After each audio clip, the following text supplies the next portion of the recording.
insight. And I realized that since about 1983, when I moved to Texas, there's one thing that I've prayed more for than anything else. Rain, right? Rain. So I had crafted this beautiful sermon where I was going to talk to you about that, and then I was going to ask you how many of you brought your umbrellas. And then it rained last night. I woke up and I heard that rain coming down, and I thought, God, I worked hard on that sermon. It rained. But I think you still get it. We pray for things, and do we really expect to always receive what we pray for? Well, many of us pray so hard for rain and don't ever carry an umbrella. Maybe we don't mind getting wet. I noticed today that some of the kids who came and, this is falling off, I'm sorry. Some of the kids who were helping to deliver the bread for the food pantry today were soaked. They didn't care, because it was so beautiful and such a blessing to receive. But because of all of this, I'm a little nervous to go forward. Let's talk about prayer. As we've been doing in the month of June, this study on prayer, we've defined prayer. We've talked about where and when and how we pray. We've even looked at the greatest prayer that Jesus gave us, the Lord's Prayer, with all the intentions that come with that. And today our topic is, does God really answer prayer? Pastor Brad told me that Richard Rohr said that the answer to prayer is God. The answer to prayer is God. Which leads me to something that I want to admit to you all. I guess I don't really believe that God answers prayer that way. I don't believe in intercessory prayer, asking for this in order to get that and waiting for God to give it. You see, because if I really did believe in that kind of intervention, prayerful intervention by God, first of all, I think I'm pretty much all that. But my prayer was so important that I got rain just because I prayed for it. And also, believing in that kind of a God takes me down a really slippery slope. Why was that prayer answered and not this one? Was my prayer this time better than the last one? Why do my prayers not get answered and yours do? It's a slippery slope. And so, it's easier to say, I don't believe in that kind of prayer. For me, prayer, which I do a lot, is a conversation with God, an ongoing, constant relationship and conversation. In fact, sometimes for me, prayer is merely my subconscious, which is always talking. That God and I come to know each other in prayer. Richard Rohr also said that the church that no longer teaches the people how to pray, when the church is no longer teaching the people how to pray, we could almost say it will have lost its reason for existence. Prayer.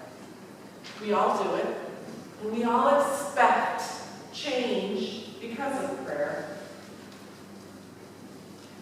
When I was in seminary, I, like every other seminary student, had to do CPE, Clinical Pastoral Education. That's where for 10 weeks I had to go and be a chaplain in a hospital. Pastor Brad had to do the same thing. But I'll bet Pastor Brad doesn't have the squeeziest stomach as I do. I mean, just walking up to the hospital every day I prayed, oh God, just help me make it through this day. Because I faint at the sight of blood, I get sick to my stomach when people are in pain, and I knew I was going to encounter all of that. So I prayed when they assigned me to the floor that I would get the nursery. Right? I got the ICU, the emergency, telemetry floor, heart attacks, and oncology, cancer.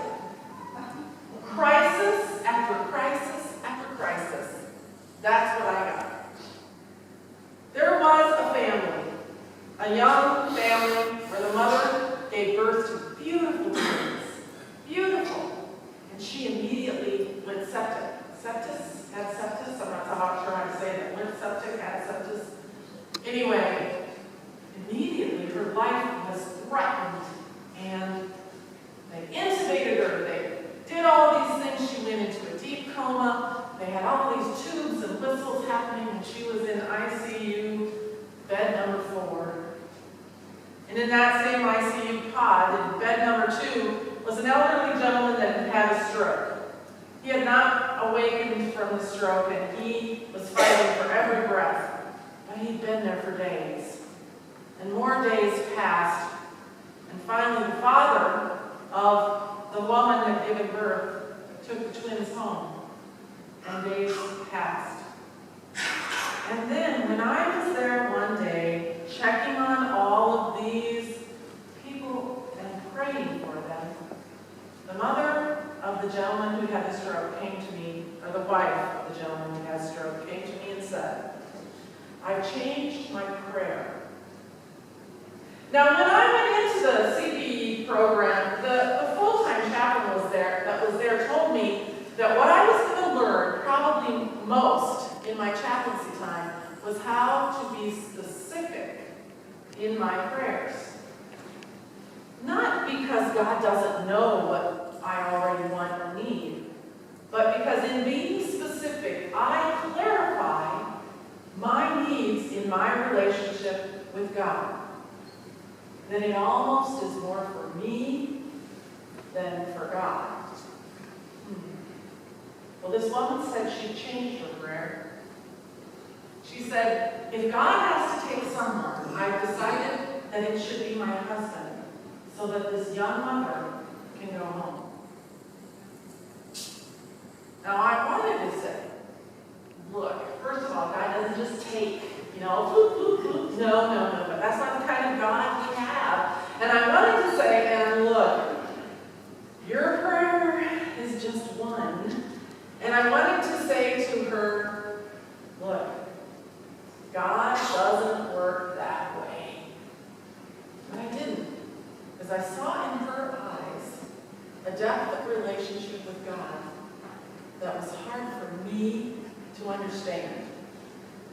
And I'm still working on it. Prayer is a mystery. That gentleman died, and that mother went home. And yet, I really don't believe that God answers prayer that way. I believe in divine interaction, as Marcus Borg says, and in divine interference, maybe. I believe that God is with us, and I believe that prayer is effective and powerful. I don't really understand it all. It rained last night. I know, as Marcus Borg says, that even though I don't believe in it, if I wouldn't pray for the things that I need, then I would be, as he coins, acting intellectually arrogant. That just because we don't understand how God works in the world, that doesn't mean that we should stop asking aloud or in our hearts for the things that we want and need. I don't understand how prayer works, but I know prayer works. The reading that we were assigned today calls us to pray not only for the things that we want and need, but for the things that others want and need. And even for the people that we don't like, and for the people that abuse us, and for the people that owe us money, for those that we would pray protection from, we are called to pray for. I wonder if maybe a true statement could be that prayer is confounding. Prayer is challenging. Prayer is changing. When we pray honestly, even for things we want and need, God does answer. Because God listens and stays with us. I do believe in prayer. And I believe as a church, prayer is a constant. In corporate, in private, prayer calls us to an even closer relationship with God.